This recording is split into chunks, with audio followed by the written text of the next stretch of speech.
ఒకటో అధ్యాయం 22 నుండి 23 శ్లోకాలు. యావదేతాన్ నిరీక్షేహం యోద్ధుకామానవస్థితాన్ కైర్మయా సహ యోద్ధవ్యం అస్మిన్ రణసముద్యమే యోత్స్యమానాన వేక్షేహం య ఏతేత్ర సమాగతా ధార్తరాష్ట్రస్య దుర్బుద్ధేః యుద్ధే ప్రియచికీర్షవః వివరణ. ఈ మహాపోరాటంలో రణరంగంలో నిలిచియున్న ఎవరెవరితో యుద్ధం చేయవలసి ఉన్నదో నేను పరీక్షించాలి.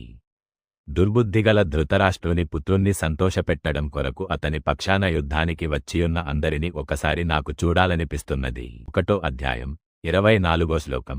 సంజయ ఉవాచ ఏవముక్తో హృషీకేశో గుడాకేశేన భారత సేనయోరుభయోర్మధ్యే స్థాపయిత్వా రథోత్తమం వివరణ.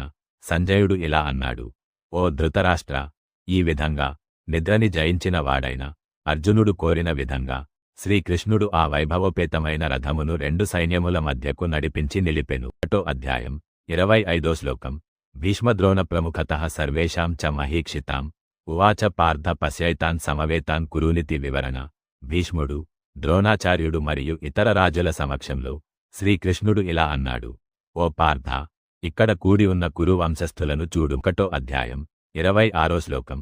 తత్రాపశ్యత్ స్థితాన్ పార్థః పితॄనధ పితామహాన్ ఆచార్యాన్మాతులాన్ భ్రాతూన్ పుత్రాన్ పౌత్రాన్ సఖీంస్తథా స్వసురాన్ సుహృత్చైవ సేనాయోరుభయోరపి. వివరణ.